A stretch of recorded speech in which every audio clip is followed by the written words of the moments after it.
y que los cubre con la sangre de Cristo.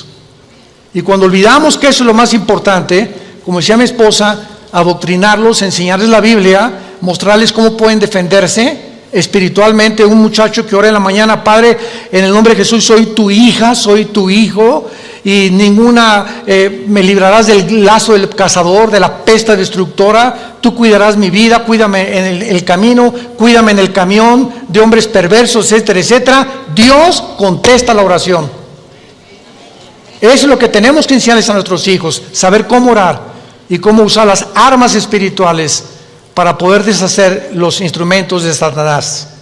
En 1 Pedro capítulo 1, dice el versículo 13 en adelante, y quiero que esto sea la base de esta conferencia, de esta serie, la dimensión invisible de Dios.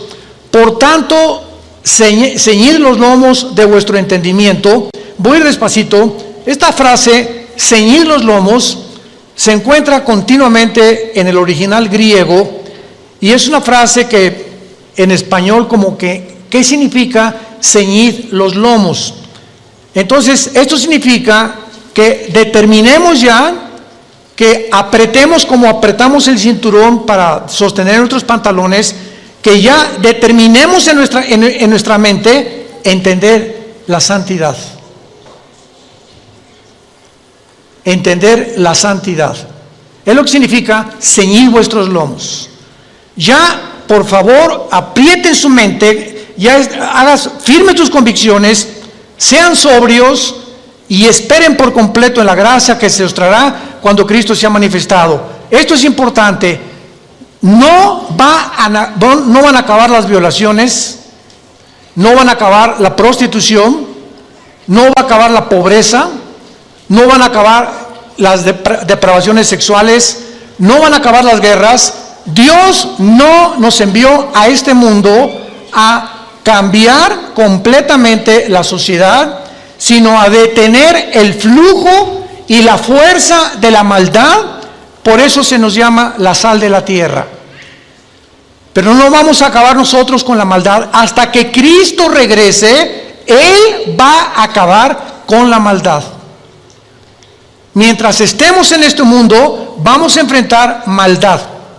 Y la maldad, dice Mateo 24:12, va a aumentar, por lo cual el amor se va a enfriar. ¿Saben qué es lo que se enfría? El amor por las almas. Ya los cristianos no van a tener amor por las almas, ni le van a querer hablar a nadie de Cristo, cuando es el Evangelio el instrumento que Dios nos ha dado para cambiar realmente la sociedad. Porque hasta que los hombres que nos escuchan ahorita no entiendan que Cristo pagó por ellos en la cruz y no inviten a Cristo como su Salvador, un hombre ni una mujer van a cambiar. Lo único que cambia es el nuevo nacimiento. Y fuera de eso, perverso es el corazón y engañoso más que todas las cosas. Hay un animal con el cual nacimos, que la Biblia le llama pecado, y que ahí está. Los cristianos nos damos cuenta cada día que pasa y crecemos en Cristo más y más, que cuando ese animal que traemos de nosotros, aún los cristianos lo seguimos trayendo. Por ejemplo, tú tómate 2 o 3 copas de más, o trata de usar alguna droga, le abres la jaula al animal. Y te das cuenta con 2 o 3 copas, o con una droga, que ya no haces, ni piensas, ni hablas como una persona normal. Y vas a hacer cosas que nunca harías en tus 5 sentidos. Es lo que Pablo nos dice en Filipenses capítulo 1, yo no soy como el que tiene confianza en la carne. Traemos un animal dentro, todos. Unos ya lo han domado, unos lo tienen enjaulado, unos lo tienen, el Espíritu Santo nos fue dado para ese animal poderlo amarrar y que no lo dejemos suelto, porque viene la anarquía. Es como un caballo salvaje que lo deja suelto y que sale, ¿verdad? Hay que meterle el freno al caballo, causarle dolor al caballo para que el caballo responda. Esto es lo que Pedro nos quiere decir: aprieten ya los lomos de vuestro entendimiento, sean sobrios y esperen. estamos viviendo una época donde estamos esperando que este mundo sea cambiado por Jesucristo. Y mientras Cristo viene, hagamos, como decía mi esposa, lo más que podamos para poder detener, no acabar, porque no vamos a acabar con la maldad, detener con nuestras oraciones y nuestro testimonio y la predicación del Evangelio, que la maldad no se reproduzca ni avance con la fuerza que está avanzando. Tenemos que aumentar las reuniones de oración en nuestras iglesias.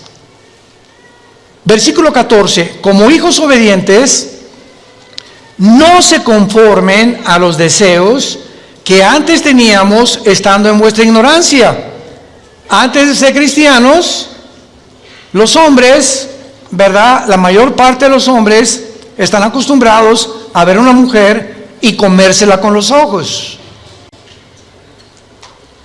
La mayor parte de los hombres ven a las mujeres y las mujeres no se dieron cuenta, hace 30 o 40 años, no se dieron cuenta que la forma como se visten también, y no estamos diciendo, ¿verdad? Ay, pues qué hombres tan cochinotes. Es que la mujer tiene su participación también. Dice 1 Timoteo 2 que las mujeres se vistan con ropa decorosa. Entonces también hay cierta participación de mujeres que se ponen escote, que se ponen pantalones demasiado apretados y forzosamente atraen sobre su cuerpo las miradas. Entonces también hay que cooperar, ¿verdad? Del otro lado para que las mujeres dice la Biblia, como las mujeres que profesan la piedad.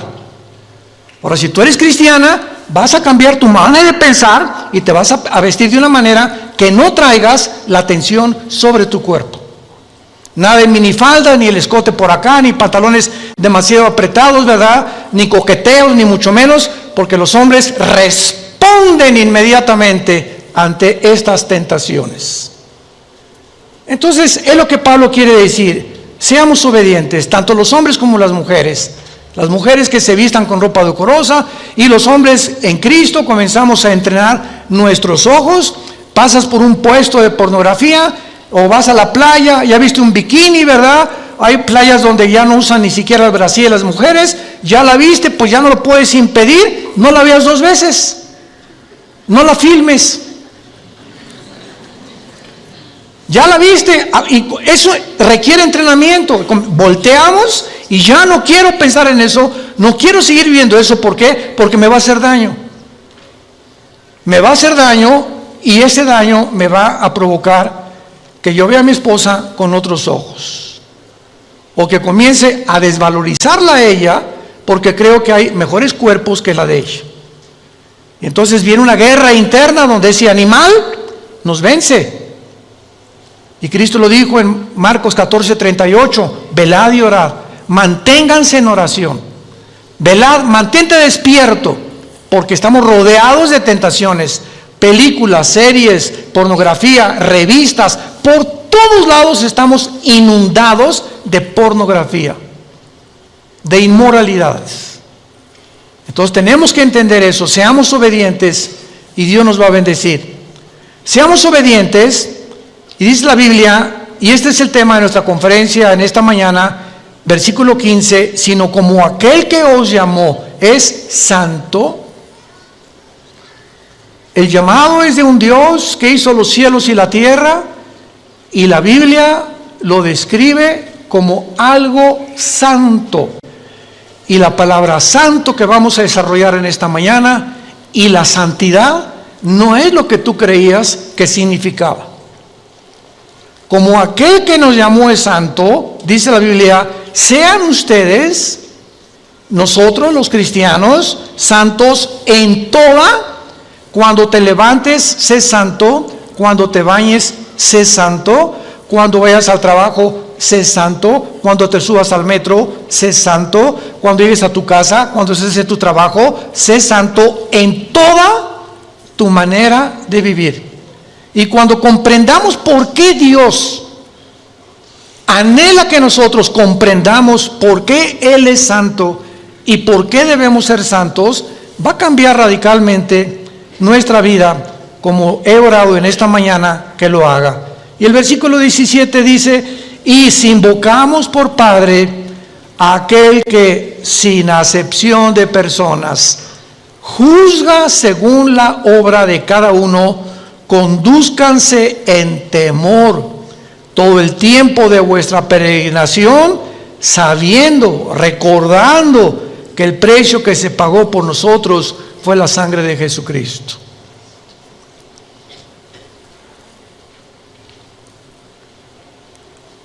Una de las doctrinas más importantes de la Biblia es el temor de Dios. Me costó a mí mucho trabajo comprenderlo hace muchos años. Proverbios 1:8, el principio de la sabiduría es el temor de Dios. Capítulo 2 de Proverbios, hijo mío, guarda mis mandamientos, atesóralos en tu corazón, búscalos más que el oro y que la plata, porque entonces entenderás el temor de Dios. Entonces vemos que esa frase, el temor de Dios, comenzamos a pensar que Dios nos manda que tengamos miedo de Él, ¿no es verdad? Porque cuando dice el temor de Dios es el principio para que comencemos a tener decisiones sabias en la vida, tenemos que entender el temor de Dios relacionado con la santidad. Entonces hay dos frases diferentes porque en el hebreo y en el griego, en el original, son diferentes. Una cosa es tenerle miedo a Dios y otra cosa es tener el temor de Dios. Síganme con mucho cuidado. Las personas que le tienen miedo a Dios se alejan de Él porque tienen miedo de Dios. Y las personas que tienen temor de Dios se acercan a Él porque conocen su carácter y saben que no pueden andarse ni salirse con la suya, y que Dios nos ve desde que nos levantamos hasta que nos acostamos, lo que pensamos, qué hacemos, qué meditamos, qué libros leemos. Él tiene un monitoreo de nosotros, de los billones de personas que habitamos ahorita el planeta, que somos como 7.500 millones de habitantes. A cada persona Dios la tiene monitoreada, y vas en el metro y sabes lo que va pensando Chencho, lo que va pensando Chabelita en el metro de Suecia, lo que está pensando en Inglaterra. Es impresionante y no nos sorprenda. Ahorita la computadora más grande del mundo, que la tienen los chinos, hace millones de cálculos en un segundo. Ahorita en China tú llegas y en las estaciones de los trenes y en las estaciones de los autobuses hay cámaras que comienzan a detectar las caras de los miles de chinos. Para mí que todos son iguales, y pensarán lo mismo de nosotros, ¿verdad? Y de cada uno, y cada vez, y entonces juntan los miles que tienen, lo meten a la computadora, inmediatamente saben quiénes están siendo buscados por la ley, quiénes son delincuentes, o a quienes se pasaron los altos 3 o 4 veces. Es increíble lo que nosotros con la tecnología hemos hecho. Ahora imaginémonos a Dios. No nos sorprenda el control, el monitoreo tan perfecto que tiene Dios de cada uno de nuestros pensamientos. Hace algún tiempo estábamos enseñando nosotros la doctrina del temor de Dios, y esta es la mejor ilustración que les puedo dar. Cuando nuestros hijos eran chicos, mi esposo y yo le decíamos a los niños: pórtense bien, vamos a ir a cenar con unas personas, y cuando regresemos no queremos tener chisme, ni que se pelearon, ni mucho menos. Y muchas veces regresábamos, mi esposa y yo, y encontrábamos cojines desplumados, o etcétera, etcétera, porque cuando nos íbamos, pero nada más estaban esperando que arrancara el carro para gritar: ¡viva Zapata! ¡Libres por fin! Cuando regresamos, hicimos algo. Vamos a poner cámaras de televisión en el baño, en la sala, en la cocina y en el jardín. Cuando nosotros regresamos, parecían San Clotilde y San Carmelita, nuestros hijos. ¿Qué fue lo que originó su cambio de conducta? El sentirse vigilados. Cuando sabes que te están vigilando, no harías las cosas que haces cuando ni siquiera sabes que estás vigilando. Y muchos de ustedes hacen las cosas que hacen porque creen que Dios no los ve. Si tú supieras en tu corazón realmente que Dios te ve, no haría las cosas que haces escondidas. Pero las haces porque ya perdiste el temor de Dios. Ese es el temor de Dios, si lo quieres apuntar. La conciencia que Dios nos observa las 24 horas. Y como sé que Dios me está viendo, yo voy a caminar delante de Él lo mejor que yo pueda, porque sé que no lo puedo engañar y que todo lo que siembre lo voy a recoger.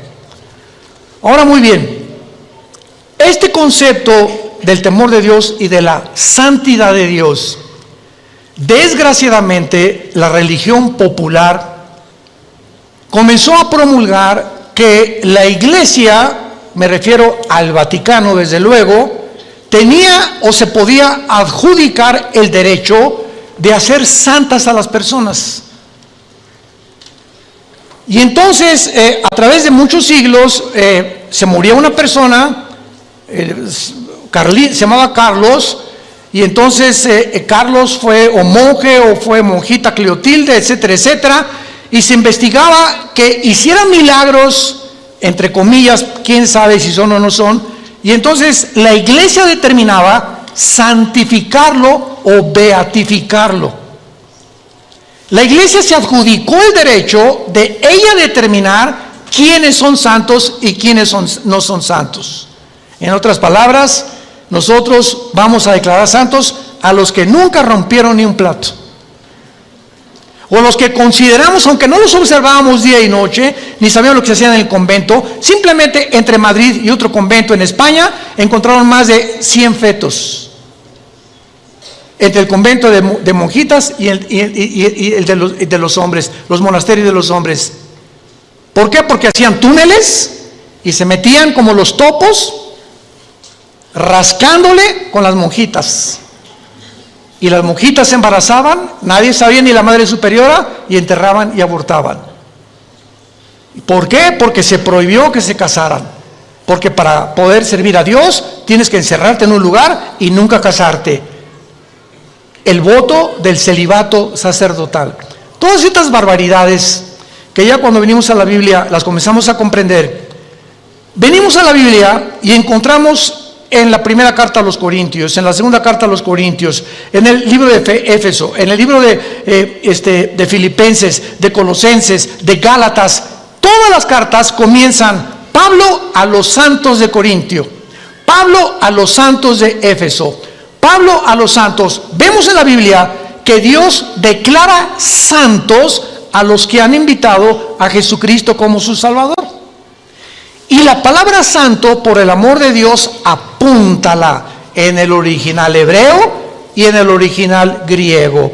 En el hebreo es la palabra kadosh, con Q de queso, kadosh.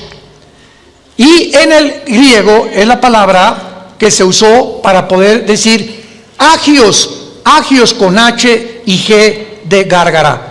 Kadosh en el hebreo, agios en el griego. Y tanto en el hebreo como en el griego, la palabra santo nunca significa bueno. ¿Qué es el concepto que tenemos? Ahí te crees muy santito, ¿verdad? O sea, te crees muy bueno. La palabra santo no significa eso. La palabra santo, apúntalo, significa separado, apartado para servir a Dios.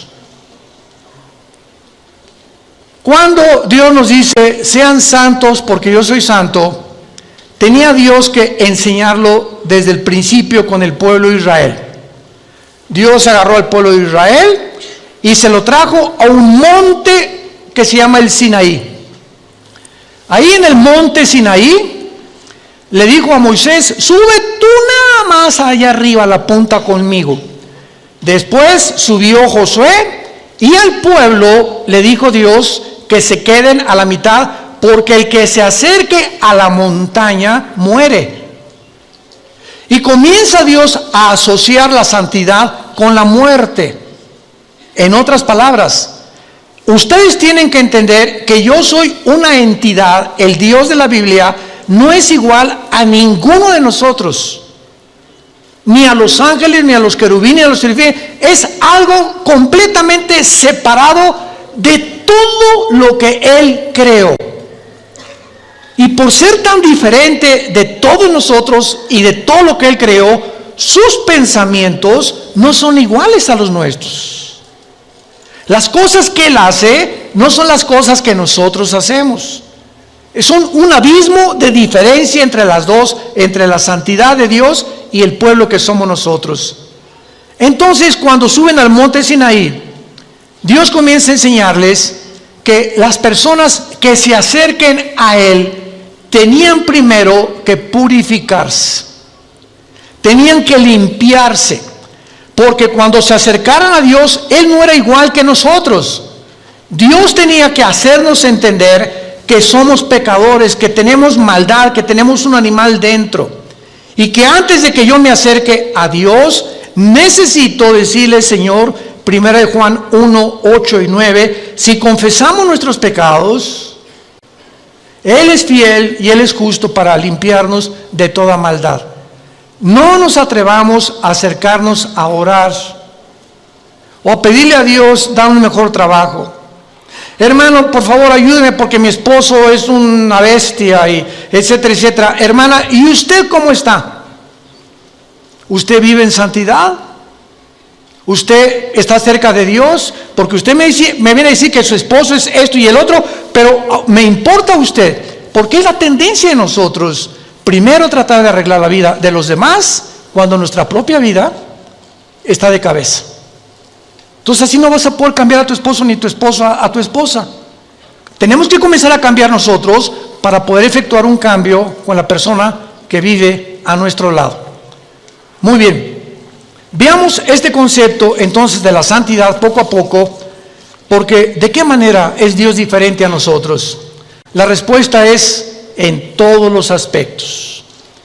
Y como Él es tan diferente a nosotros, y nosotros somos pobres cucarachas, caracoles, con un cerebro de hormiga, comparado con la majestuosidad, la sabiduría, el poder de los pensamientos de Dios, estamos aquí como caracolitas. ¿Y por qué Dios permite los tsunamis? ¿Por qué permitió Dios las enfermedades? Él es bueno, ¿verdad? Pues si Dios es bueno y misericordioso, no hubiera permitido que un tsunami ahogara a 50 niños. Y no hubiera permitido que a esa niña la violaran. Y no hubiera permitido que a mi esposo lo mataran atropellado o lo asesinaran. Y comenzamos nosotros a fabricarnos un Dios de acuerdo a lo que nosotros creemos que debería de ser y no el Dios de la Biblia. Vean la grande equivocación que tenemos cuando comenzamos a caminar con Dios. Él no piensa igual que nosotros. Y detrás de muchas cosas que suceden en el mundo se encuentran escondidos secretos que Dios se los revela a los que caminan con Jesús de la mano todos los días.